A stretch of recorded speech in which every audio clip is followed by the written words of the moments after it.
when I was 12 years old. My mom had just started trusting me enough to leave me home alone, so this had to be when I was 12. We live in a peaceful and ordinarily safe little town. Quiet streets, spacious yards, friendly neighbors, and a charming little village with a bunch of shops and restaurants. It really is not a place where you need to look over your shoulder at night if you're walking alone or anything like that.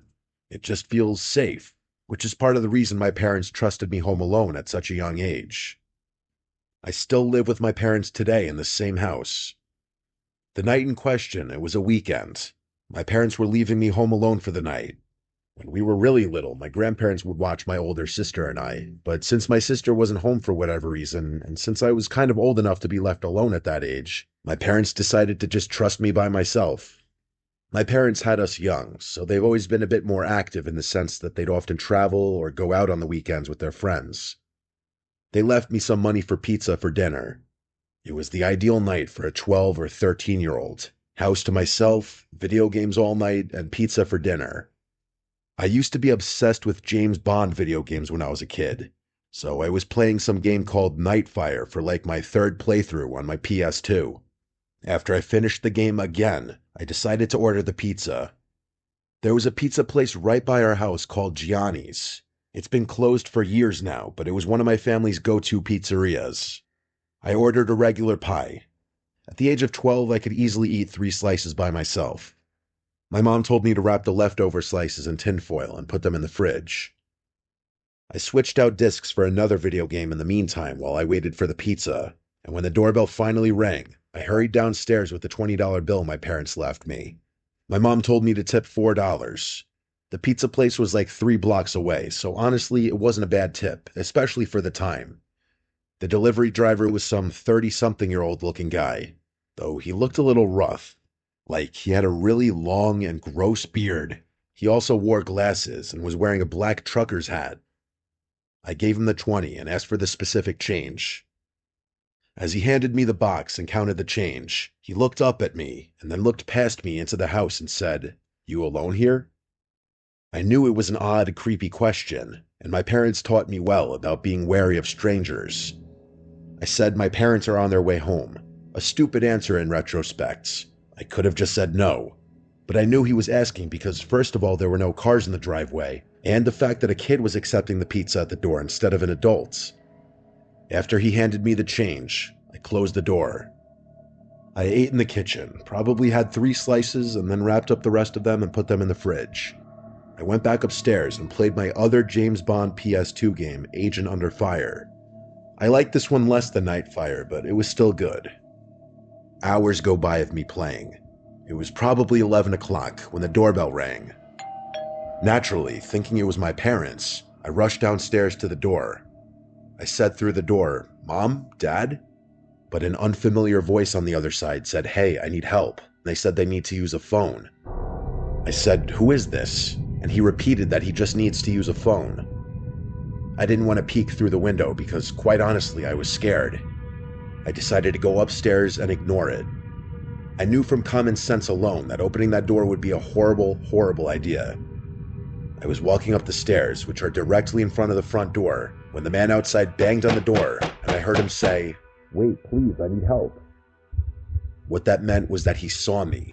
He was watching through the glass at the top of the door.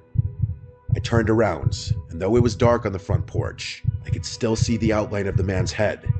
Though I couldn't see his eyes, it was obvious that he was staring back at me. I ran upstairs and ran to my parents' room. The only house phone that was upstairs was in my parents' room, so I went to the phone immediately and called my mom's cell phone number. I didn't memorize my dad's number at that age. My mom picked up the phone, likely under the influence of a few glasses of wine, and then I told her that there's someone at the door asking to come in. This comment likely sobered her up instantly, as I remember her tone shifted dramatically, and she sounded much louder and more concerned. She asked me a few questions. Firstly, if I had answered the man or at all made him aware that I was home, and I told the truth and said yes. I asked who it was. My mom's tone grew more and more concerned. She asked me if for any reason someone knew I was there by myself, and I immediately thought of the pizza guy. I told her that the pizza guy asked if I were here alone, and around this time, the doorbell rang 2 more times. I told my mom in a panic, expressing that the guy would not leave. My mom told me to stay put in their room and keep the bedroom door locked. She said they were calling the police. My mom kept me on the line with her on her phone while they called the police using my dad's phone.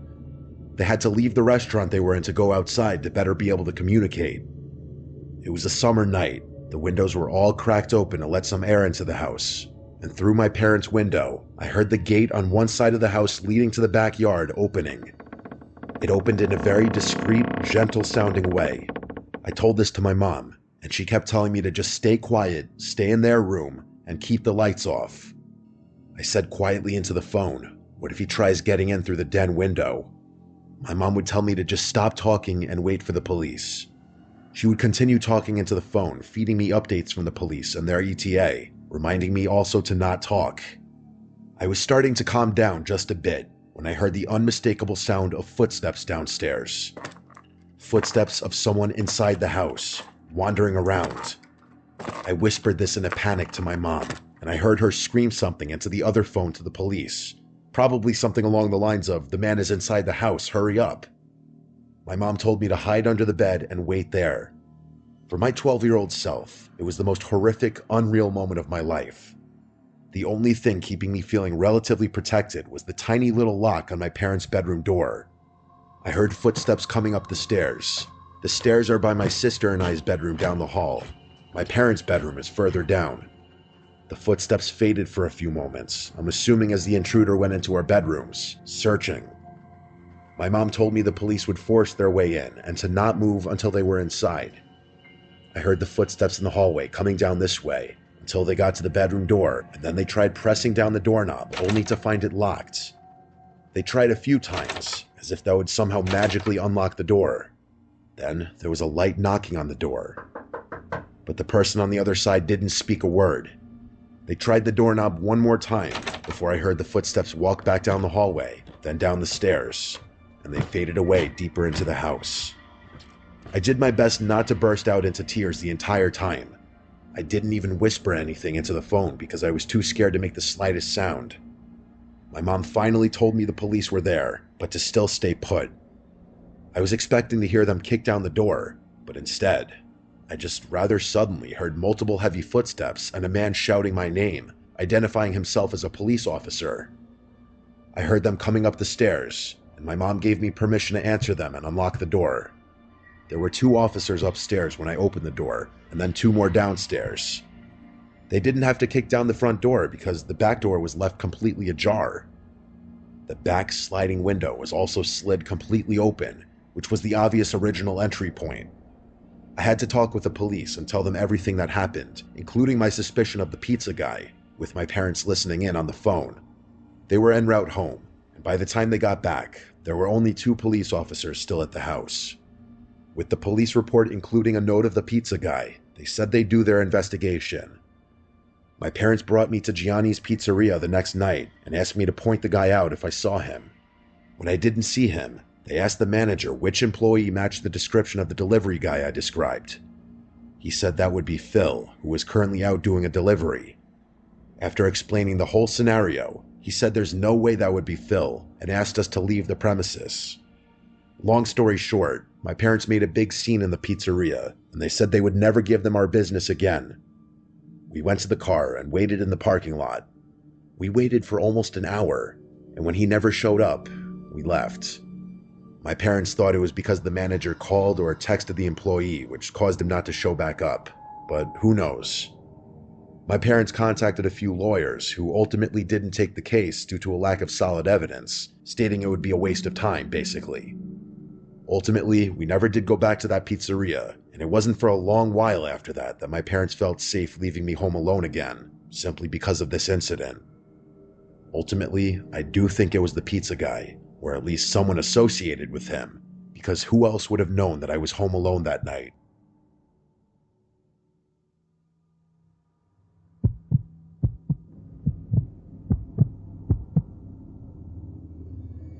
When I was a teenager, my parents and I moved from California to a secluded area in North Idaho. My parents had just retired and built their dream home deep in the backcountry. We had no neighbors in sight, just forest. endless, dense forest that backed right up to national parkland and paper mill logging grounds. The house was massive, 2 stories, a gym, a full bar and pool room, and a legit movie theater set up in the basement. It felt like the kind of house people dream of. Remote, quiet, perfect.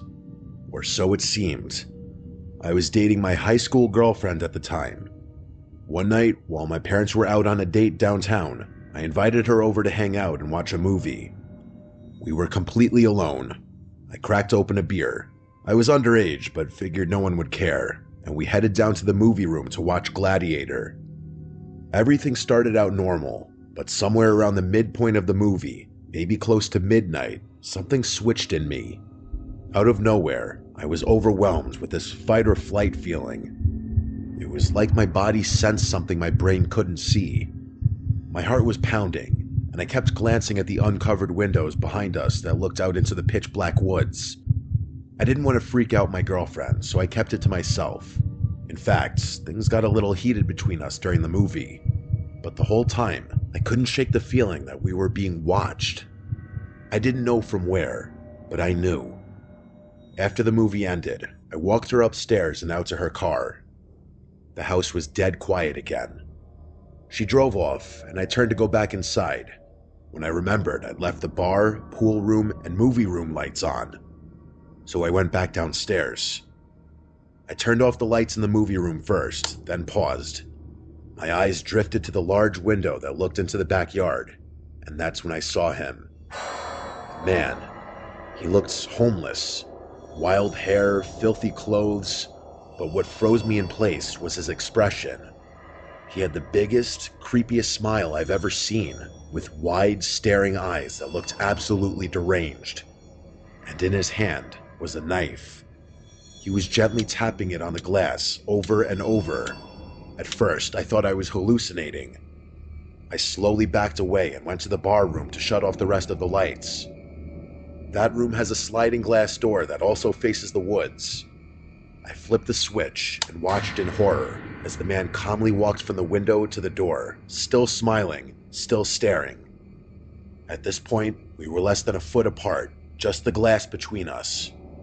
He didn't try to get in. He didn't move at all. He just watched me.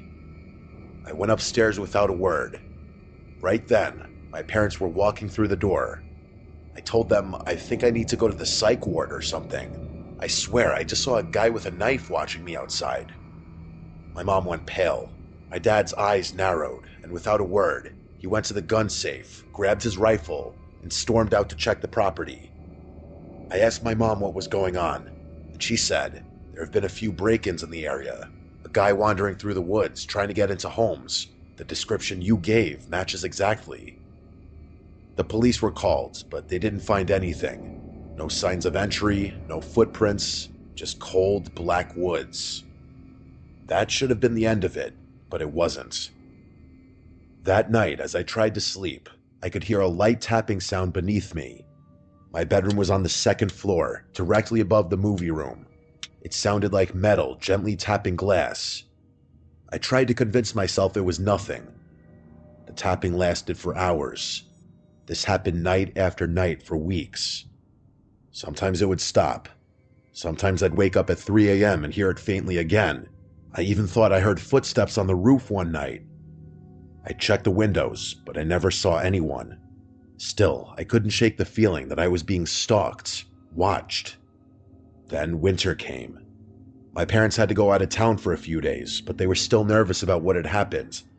Before they left, they gave me a shotgun just in case. We also had a big Rottweiler, sweetest dog you'd ever meet and totally silent, unless something was really there. One night while I was home alone, I heard slow, crunching footsteps in the snow outside, heavy and deliberate. The dog stood up, ears perked, and began growling low and deep at the front door. Then barking, ferocious, loud, and non-stop. He only ever did that when he saw something real. I stayed silent. I didn't want whoever was out there to know I was home. I didn't move. Then came the knock. Slow, hollow, and taunting. I didn't answer. I slept with the shotgun next to me that night. Door locked, blinds drawn, dog at my feet.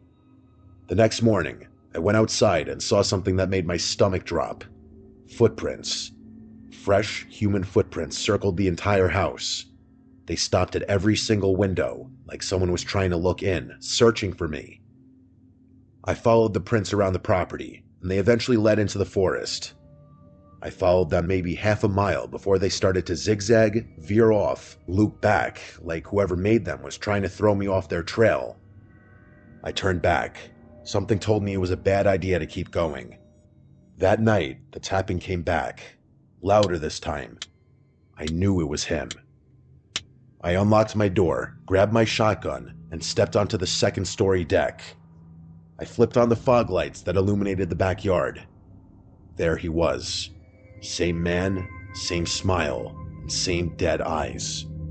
He was holding the knife again, staring directly at me like he could see through me. I raised the shotgun and shouted, "If you don't leave, I'll put one right through you." He didn't move or flinch, just stared unblinking, grinning. I fired a warning shot into the air, and that finally got a reaction. He staggered a bit, then slowly backed into the woods, still facing me. That's when I decided to unleash the dog. I sprinted downstairs, threw open the sliding door, and let him loose. He bolted into the forest like a black missile, barking and snarling. I'd never seen him that aggressive. He had a shock collar, so he couldn't go far, but I like to think he chased that guy off for good, because after that night, I never saw him again.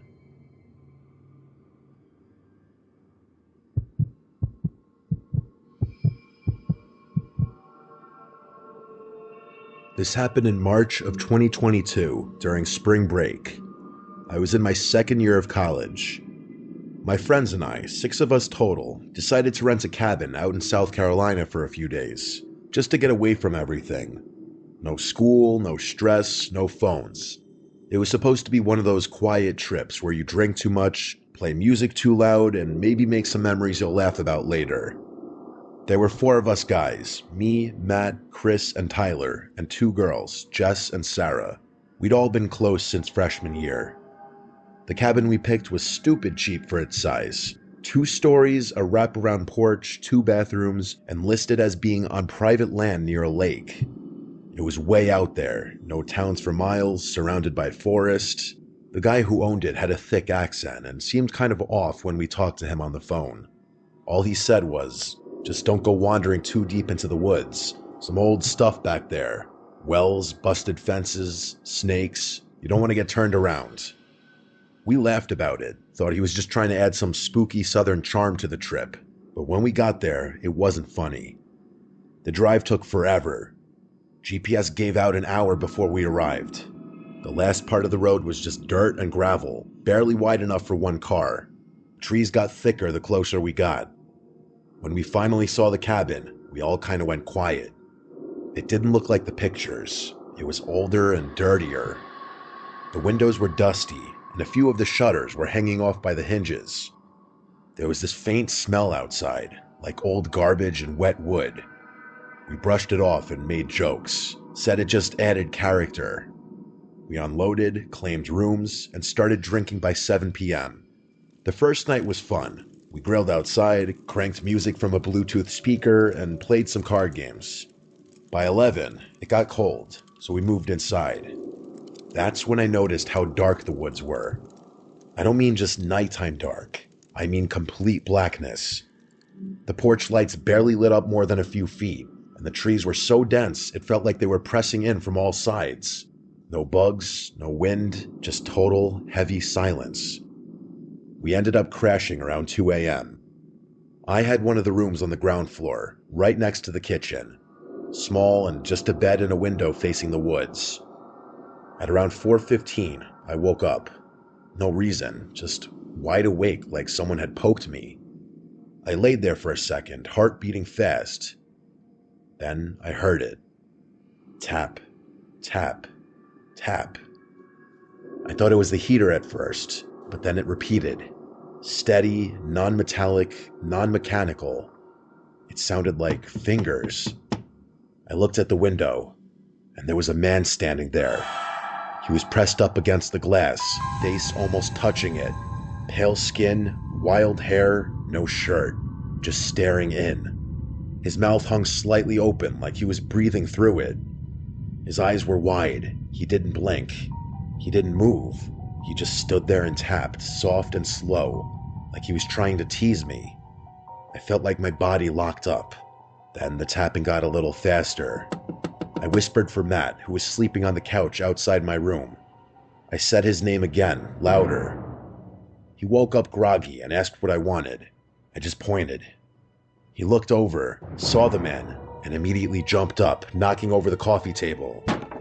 That must have scared the guy off, because by the time Matt turned the porch light on and ran outside, he was gone. We all got up. The girls were terrified.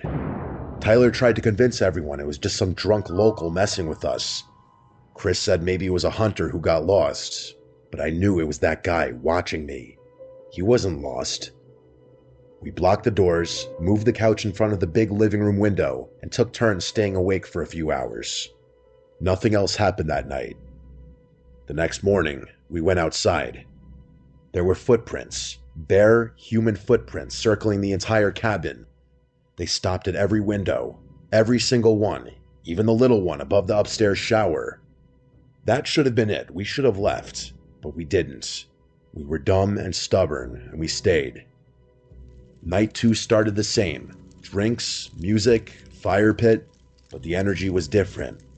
Everyone kept glancing at the woods. Jess didn't drink, and Chris kept his hunting knife on his belt.